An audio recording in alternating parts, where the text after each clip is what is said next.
Piece radio ആരോഗ്യ വിചാരം പങ്ക്തിയിലേക്ക് എല്ലാവരെയും ഹാർദമായി സ്വാഗതം ചെയ്യുന്നു. നമ്മളിപ്പോൾ ഉള്ളത് ദമാം സ്റ്റുഡിയോയിലാണ്. നമ്മളിൽ പലരും കേട്ട 2 മരണങ്ങൾ, ഈ 2 മരണങ്ങളും നമ്മൾ പല ആളുകളും ചർച്ച ചെയ്യുന്നുണ്ട്. സോഷ്യൽ മീഡിയയിൽ വളരെയധികം വാർത്തയായി വന്നതാണ്. പല രക്ഷിതാക്കളും അതിനെക്കുറിച്ച് വ്യാകുലപ്പെടുന്നുണ്ട്. എന്താണ് എങ്ങനെ എന്നുള്ള ഒരു സംശയമുണ്ട്. പല വ്യാജമായ വാർത്തകളൊക്കെ ഇതിൽ വരുന്നുണ്ട്. ഇന്ന് ആ വിഷയമാണ് നമ്മൾ ആരോഗ്യ വിചാരം പങ്ക്തിയിൽ എടുക്കുന്നത്. ആ വിഷയം സംസാരിക്കാൻ നമ്മുടെ കൂടെ എത്തിയിട്ടുള്ളത് ഡോക്ടർ അജി വർഗീസ് സാറാണ്. അദ്ദേഹം IMAയുടെ ഓവർസീസ് വെൽഫെയർ കമ്മിറ്റിയുടെ കൺവീനർ കൂടിയാണ്. പുറമേ നമ്മുടെ ബദർ റബിയ ഹോസ്പിറ്റലിലെ കുട്ടികളുടെ സ്പെഷ്യലിസ്റ്റാണ്. അദ്ദേഹത്തെയും നിങ്ങളെയും ഈ ഒരു പ്രോഗ്രാമിലേക്ക് സ്വാഗതം ചെയ്യുന്നു. ഡോക്ടർ, ഞാൻ ഇൻട്രോയിൽ പറഞ്ഞ പോലെ തന്നെ 2 മരണങ്ങൾ സംഭവിച്ചല്ലോ. അപ്പോൾ ആളുകൾ വളരെയധികം തെറ്റിദ്ധരിച്ചിട്ടുണ്ട്. അപ്പോൾ ചില ആളുകൾക്ക് സത്യം അറിയായിരിക്കും. പക്ഷേ നമുക്ക് ഇന്നത്തെ ഈ ഒരു എപ്പിസോഡിൽ അറിയേണ്ടത് ചില പോയിന്റുകളാണ് അതുമായി ബന്ധപ്പെട്ടിട്ട്. ഒന്ന്, കൗമാരക്കാരിൽ ഇപ്പോൾ ഹൃദയാഘാതം മൂലം മരിക്കുന്നവരുടെ എണ്ണം മുൻകാലങ്ങളിലെ അപേക്ഷിച്ച് കൂടുതലാണോ എന്നാണ്. അപ്പോൾ ഞാൻ ഈ ചോദ്യത്തിന് ഉത്തരം പറയുന്നതിന് മുമ്പേ ആദ്യം തന്നെ ഒരു കാര്യം എനിക്ക് ശ്രോതാക്കളോടും അതുപോലെ ചോദിക്കുന്ന വ്യക്തിയോടും പറയാനുള്ളത്, നമ്മൾ 2 വിഷയങ്ങളാണിത്. ചെറുപ്പക്കാരിൽ ഇപ്പം നമ്മുടെ ജീവിതശൈലി കൊണ്ടും പിന്നെ നമ്മുടെ ഭക്ഷണ രീതി കൊണ്ടും എക്സസൈസ് ഇല്ലായ്മ കൊണ്ടും ചെറിയ പ്രായമുള്ള ആൾക്കാർക്ക് എന്ന് പറഞ്ഞാൽ ചെറുപ്പക്കാരിൽ ഹൃദയാഘാതം ഉണ്ടാവുന്നുണ്ട്. അത് ഒരു വിഷയമാണ്. പക്ഷേ ഈ പറഞ്ഞ പോലെ കൗമാരക്കാരിൽ കാർഡിയാക് അറസ്റ്റ് വരുന്നത് ഈ കാരണങ്ങളുമായിട്ട് ബന്ധമില്ല. അത് വേറെ ഒരു വിഷയമാണ്. അപ്പം കേൾക്കുന്നവർ അതുപോലെ ചോദിക്കുന്ന ആളും കൺഫ്യൂസ്ഡ് ആവരുത്. ഇത് മറ്റൊരു വിഷയമാണ്. വളരെ നല്ലൊരു പോയിന്റാണ്. കാരണം ഇത് തെറ്റിദ്ധരിക്കപ്പെടും. തീർച്ചയായും കൗമാരക്കാരിൽ ഇപ്പോൾ ഹൃദയാഘാതം മൂലം മരിക്കുന്നവരുടെ എണ്ണം മുൻകാലങ്ങളെ അപേക്ഷിച്ച് കൂടുതലാണോ എന്നാണ്. നമ്മൾ ഇതിൻ്റെ ഒരു ഉത്തരം പറയുമ്പോൾ കൗമാരക്കാർ, നമ്മുടെ ടീനേജ്, നമ്മൾ ചെറുപ്പക്കാരെ അല്ല ഉദ്ദേശിക്കുന്നത്, ടീനേജേഴ്സ്, കൗമാരക്കാർ ബിലോ 18 ബിലോ 19 അങ്ങനെ ആ ടീനേജ്. നമ്മുടെ ടീനേജിൽ എന്താണ് ഇത് സംഭവിക്കുന്നത്? പണ്ട് ഇത് സംഭവിച്ചിട്ടുണ്ടായിരുന്നോ, അതിപ്പോഴാണോ ഇത് കൂടുതൽ എന്നാണല്ലോ ചോദിക്കുന്നതിൻ്റെ ഒരു പ്രസക്തി. അപ്പം ഇത് സാധാരണ നമ്മൾ കുട്ടികളെ എടുക്കുമ്പോൾ, കൗമാരക്കാരെ എടുക്കുമ്പോൾ 50,000 മുതൽ 1,00,000 വരെയുള്ള കുട്ടികളെ എടുത്തു കഴിഞ്ഞു കഴിഞ്ഞാൽ ഇതിൽ ഒരാൾക്ക് ഇത് സംഭവിക്കാം. പക്ഷേ ഇത് നമ്മൾ കൂടുതലായിട്ട് ഇപ്പം അറിയുന്നത് സോഷ്യൽ മീഡിയയുടെ ഇൻഫ്ലുവൻസ് കൊണ്ടാണ്. ഇപ്പോൾ പണ്ടും ഇത് സംഭവിക്കുന്നതാണ്, ഇപ്പോഴും ഇത് സംഭവിച്ചുകൊണ്ടിരിക്കുന്നു. അപ്പോൾ ഇത് കൂടുതലല്ല. നമ്മൾ ഈ സോഷ്യൽ മീഡിയ ഇത്ര വളരെയധികം വിപുലമായത് കൊണ്ടായിരിക്കും ആളുകൾ ഇത് കൂടുതലാണെന്നുള്ളൊരു ധാരണ വളരെയധികം പാനിക്കാവേണ്ട ഒരു കേസല്ല എന്നർത്ഥം അല്ലേ? എന്നാലും ശ്രദ്ധിക്കേണ്ടുന്ന ഒരു കാര്യം തന്നെയാണ്. പക്ഷേ ഒരു 50,000-ന്റെ 1,00,000-ന്റെ ഇടയിൽ ഒരു മരണമാണ് ഇപ്പോൾ ഒരു കുട്ടിക്ക് ഇത് സംഭവിക്കാം. എന്നാൽ അടുത്തത് ചെറിയൊരു നമ്പറല്ല. എന്നാലും നമ്മൾ സോഷ്യൽ മീഡിയയിൽ ഇതിന്റെ വാർത്തകളൊക്കെ പ്രചരിക്കുന്നത് കാണുമ്പോഴേ കണ്ടമാനം കുട്ടികൾ ധാരണയുണ്ട്. അത് അല്ല. ഈ ഇങ്ങനെ മരിക്കാൻ അല്ലെങ്കിൽ ഇങ്ങനെ സംഭവിക്കാനുള്ള കാരണങ്ങൾ എന്തൊക്കെയാണ്? ഈ കൗമാരക്കാര് ഈ കാർഡിയാക് അറസ്റ്റ് ഉണ്ടാവാനുള്ള കാരണങ്ങൾ പ്രധാനമായിട്ട് നമുക്ക് 3 തിരിക്കാം. അപ്പോൾ ആദ്യത്തെ ഒരു കാരണം എന്ത് വെച്ച് കഴിഞ്ഞാൽ നമ്മുടെ ഹാർട്ടിന്റെ മസിൽസിന് തിക്നെസ് ഉണ്ടാവുക, കട്ടി കൂടുക. അതൊരു 36% ആൾക്കാരിൽ ഇത് ഉണ്ടാവും. ഒരു കാരണം. രണ്ടാമത്തത്, നമ്മുടെ ഹാർട്ടിന് സപ്ലൈ ചെയ്യുന്ന രക്തക്കുഴലുകളുണ്ട്. അതിന് വരുന്ന അസുഖങ്ങൾ കൊണ്ടും നമുക്ക് ഇത് സംഭവിക്കാം. ഈ 2 കാരണങ്ങളുടെ ഹാർട്ടിന് ഒരു ബുദ്ധിമുട്ട് ഉള്ള കാറ്റഗറിയാണ് ഇത് രണ്ടും. പക്ഷെ അടുത്ത കാറ്റഗറിയാണ് മൂന്നാമത്തെ കാറ്റഗറി. ഇങ്ങനെ നമ്മൾ സഡൻ അരിത്മിക് ഡെത്ത് സിൻഡ്രോം എന്ന് പറയും ഈ വിഭാഗം. ഇതിനകത്ത് ഏകദേശം ഒരു 40% കുട്ടികൾക്ക് സംഭവിക്കുന്നത് ഇതാണ്. അത് പ്രത്യേകിച്ച് ഹാർട്ടിന് പ്രശ്നമൊന്നും ഉണ്ടാവില്ല. സഡൻ അരിത്മിക് ഡെത്ത് സിൻഡ്രോം എന്ന് പറയും, SADS. നമുക്ക് ചുരുക്കത്തിൽ SADS എന്ന് പറയാം. അപ്പോൾ ജനറ്റിക് ആയിട്ടുള്ള ഇലക്ട്രിക്കൽ ഇഷ്യൂസ് ഹാർട്ടിൽ ഉണ്ടാവുന്നത് കൊണ്ടാണ് ഈ മരണം സംഭവിക്കുന്നത്. പക്ഷേ നമ്മൾ ഈ ഒരു കാരണം കൊണ്ട് മരിക്കുന്ന സമയത്ത് അല്ലെങ്കിൽ മരണപ്പെടുകയാണെങ്കിൽ പോസ്റ്റ്മോർട്ടം ചെയ്ത് കഴിയുമ്പോൾ ഹാർട്ടിന് ഒരു കുഴപ്പം ഉണ്ടാവില്ല. അപ്പോൾ ഈ വിഭാഗത്തിലുള്ള കുട്ടികളാണ് ഈ പറയുന്ന കാരണങ്ങൾ കൊണ്ട് മരിക്കുന്നത്. കാരണം മറ്റേ 2 കാരണങ്ങൾ നമ്മൾ ഓൾറെഡി പല പ്രാവശ്യം നമ്മൾ ഡോക്ടറെ കാണുമ്പോഴൊക്കെ ഇത് കണ്ടുപിടിച്ച് കഴിഞ്ഞിരിക്കും. അത് ഇത് ഇപ്പം ഉണ്ടാവുന്ന ഒരു റീസൺ ഇതല്ലല്ലോ. മൂന്നാമത്തെ പണ്ട് മുതലേ ഇങ്ങനത്തെ 50,000 മുതൽ 1,00,000 കുട്ടികളെ എടുത്തു കഴിഞ്ഞാൽ അതിനകത്ത് ഒരു കുട്ടിക്ക് ഇത് സംഭവിക്കാം.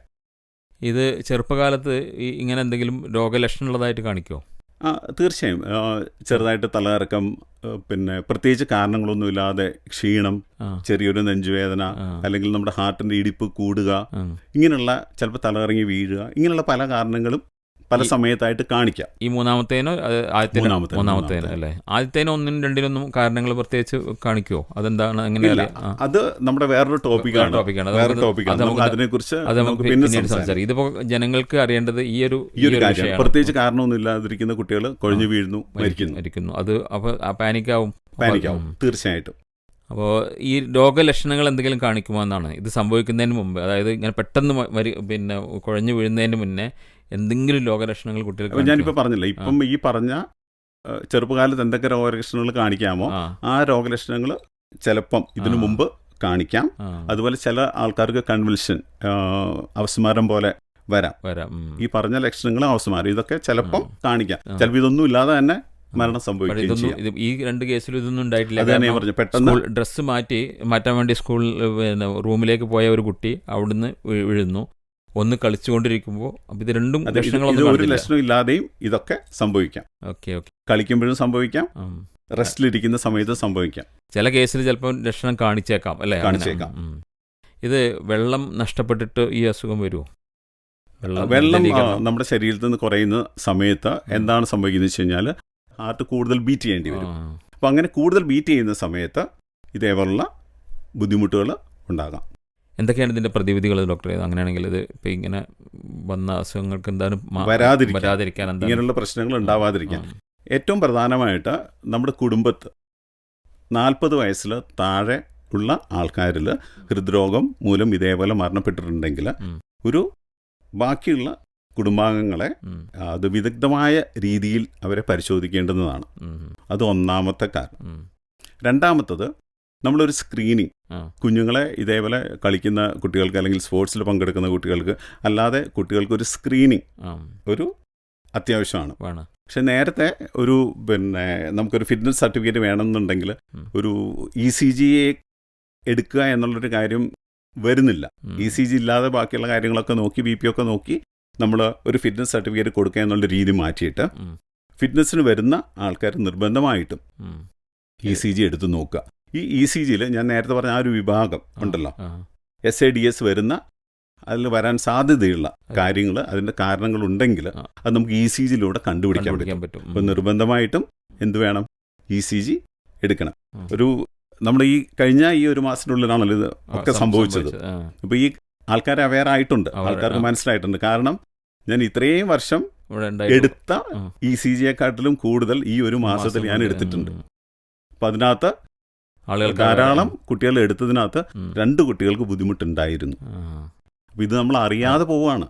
ഇപ്പം ഇങ്ങനൊരു അവയർനെസ് ആൾക്കാരിൽ വന്നു കഴിഞ്ഞാൽ ECG എടുക്കാനും മാതാപിതാക്കൾക്ക് ബുദ്ധിമുട്ടുണ്ടാവില്ല. എടുത്തു കഴിഞ്ഞാൽ ഇങ്ങനൊരു കാരണങ്ങൾ കണ്ടുപിടിച്ച് കഴിഞ്ഞാൽ നമ്മളൊരു അപകടത്തിൽ നിന്നും അവരെ രക്ഷപ്പെടുത്തുകയാണ് ചെയ്യുന്നത്. വളരെ പ്രധാനപ്പെട്ട ഒരു പോയിന്റാണ് ഇപ്പോൾ ഡോക്ടർ നമ്മോട് പറഞ്ഞത്. കേൾക്കുന്ന എല്ലാ രക്ഷിതാക്കളും ഈ ഒരു വിഷയത്തിൽ ജാഗരൂകരായിരിക്കണം. നമ്മൾ കുട്ടികളെ വലിയ ആളുകൾക്കാണ് ECG എടുക്കുക എന്നുള്ള ധാരണ മാറ്റി കുട്ടികൾക്ക് ഒരു ചെക്കപ്പ് നല്ലതാണ് അല്ലേ? പ്രത്യേകിച്ച് ഒരു വിഗ്രസ് എക്സസൈസ് ഒക്കെ വേണ്ടുന്ന, കളിക്കുന്ന, ആവശ്യമുള്ള വ്യായാമമുള്ള ചെയ്യുന്ന കുട്ടികളിലെല്ലാവരും നിർബന്ധമായിട്ടും ഇത് എടുത്തിരിക്കേണ്ടുന്നതാണ്. ഡോക്ടർ ഒരു പോയിന്റ് പറഞ്ഞല്ലോ, 40 വയസ്സിന് താഴെ ഉള്ള 40 വയസ്സിന് മുകളിലുള്ള ആളുകൾക്ക് ഇങ്ങനെ അറ്റാക്ക് ഒക്കെ വന്നിട്ടുണ്ടെങ്കിൽ അത് ഇതുമായിട്ട് ബന്ധപ്പെടുന്നില്ലേ? അങ്ങനെയല്ല, അത് സാധാരണ സംഭവിക്കാവുന്ന ഒരു കാര്യമാണ്.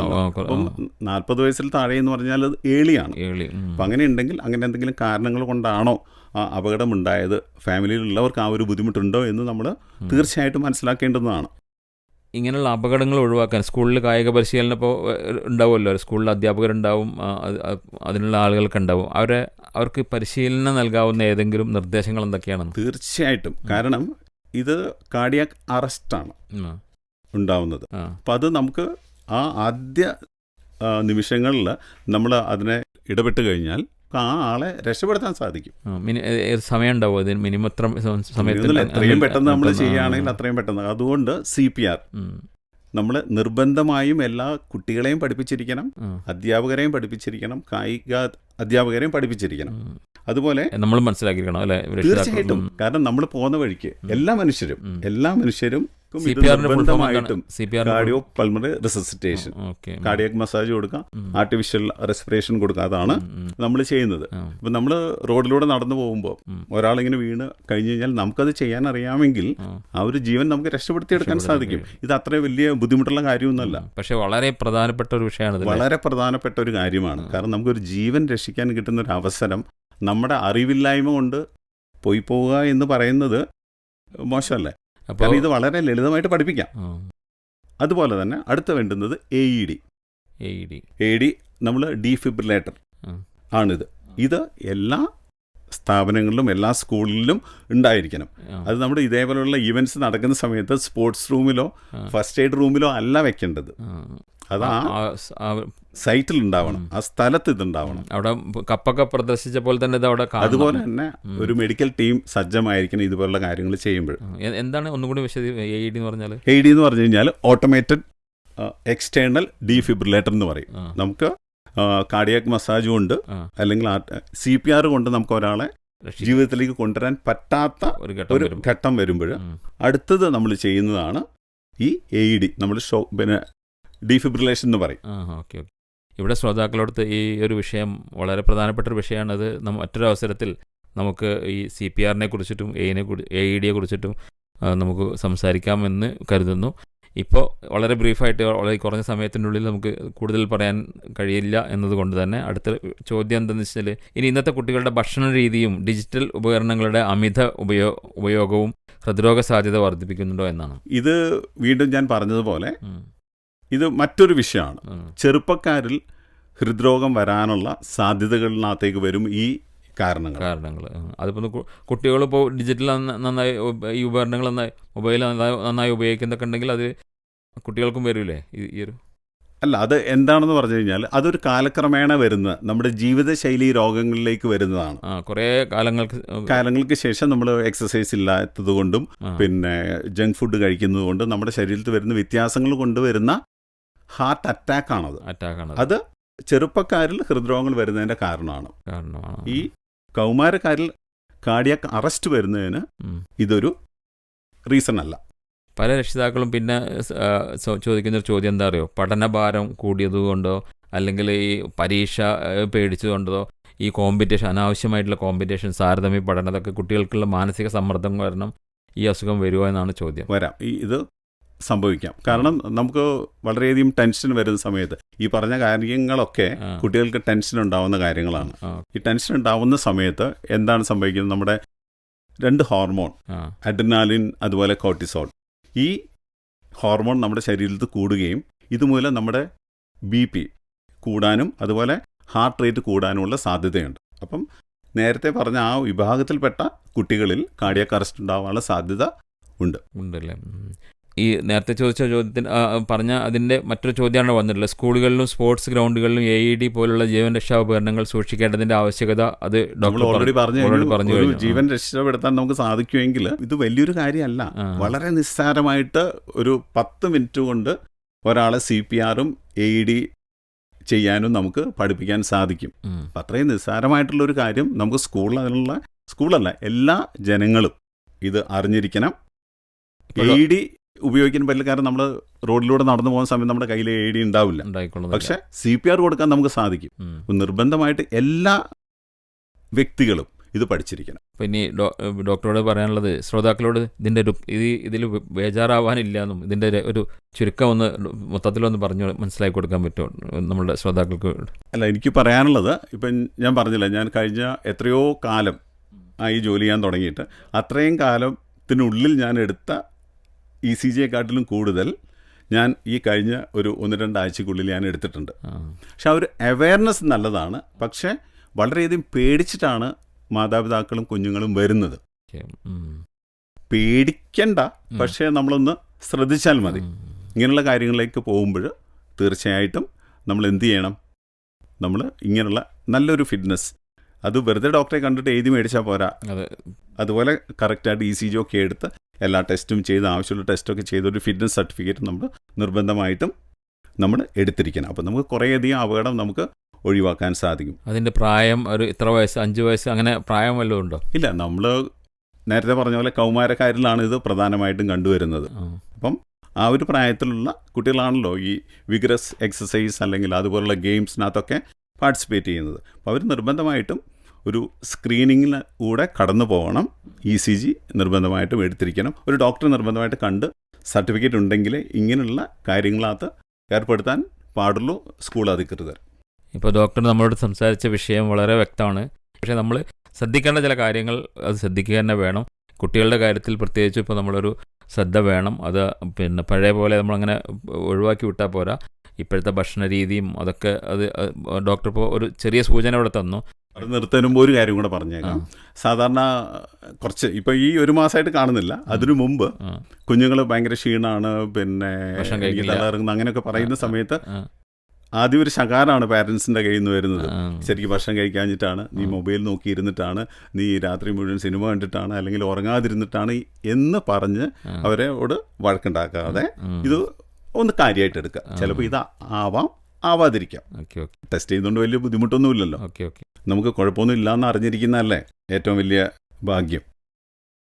വളരെയധികം സന്തോഷം ഈ ഒരു പ്രോഗ്രാമിൽ പങ്കെടുക്കാൻ വന്നതിൽ. താങ്കൾക്ക് പീസ് റേഡിയോ മാനേജ്മെൻറ്റ് നന്ദി അറിയിക്കുകയാണ്. ഇനിയും മറ്റൊരു അവസരത്തിൽ വീണ്ടും കാണാമെന്ന പ്രതീക്ഷയോടുകൂടി ഈ പ്രോഗ്രാം ഇവിടെ വൈൻഡപ്പ് ചെയ്യുകയാണ്. അതുപോലെ തന്നെ ഇതുപോലൊരു നല്ലൊരു ടോപ്പിക് സംസാരിക്കാൻ എന്നെ വിളിച്ചതിന് വളരെയധികം നന്ദി. നമസ്കാരം. Thank you.